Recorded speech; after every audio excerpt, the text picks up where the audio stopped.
South East Queensland's lockdown extended until Sunday as the state's case numbers continue to climb. A desperate warning. If you don't need to leave your house, don't.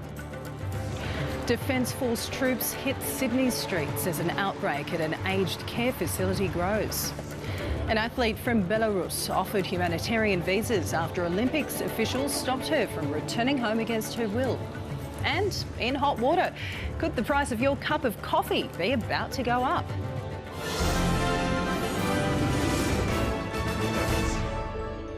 This is SBS World News with Janice Peterson. Good evening. A rise in COVID cases across Greater Brisbane has seen authorities announce an immediate 5-day extension of the South East Queensland lockdown. The state today recording a further 13 cases. 207 infections were reported in New South Wales, as well as the death of a 90-year-old man, the state's 15th fatality from this outbreak. While in Victoria, there were 2 new cases detected, both in isolation. But it's the spread of the Delta variant, with exposure sites now reaching the central Queensland city of Rockhampton, that now has authorities insisting residents stay at home. As Delta cases cast a considerable shadow over the Sunshine State, Queenslanders rush for tests and vaccines. It's just doing the right thing, so if we can bring this under control, that'll be better for everybody. But many are still out and about, without face masks and without good reason. And I cannot understand why anyone would be in an office today. If you are in an office today, why aren't you at home? There are far too many cars out on the road when I drove in this morning. Police thwarting an anti-lockdown protest in central Brisbane after others on the weekend. My message to those people that are tying up hundreds of police that could be doing other things is go home. Now is not the time to protest. Put the interests of your community's safety ahead of your own views. Many more cases are expected amongst the region's 3.5 million people, 2/3 of the state's population.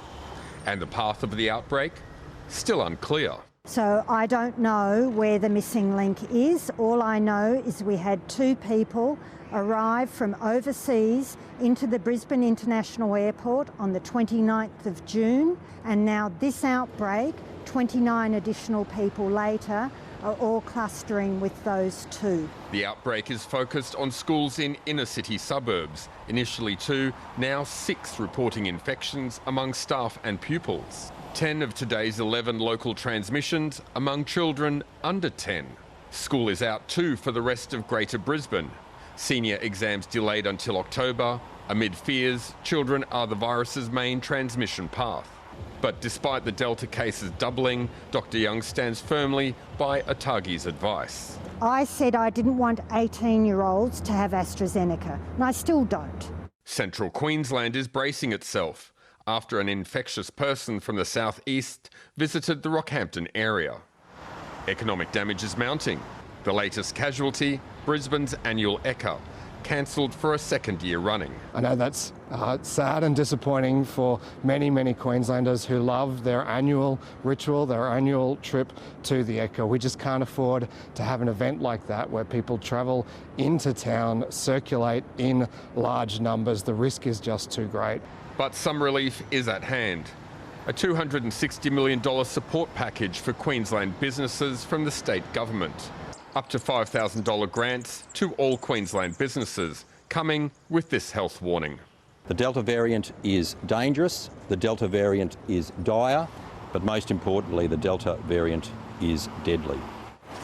And joining me now from South Bank in Brisbane is our Queensland correspondent, Stefan Armbruster.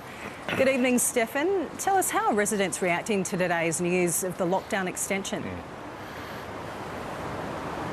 Well, Janice, as you can see here on South Bank, there's barely a soul around, which is unusual even for a Monday night.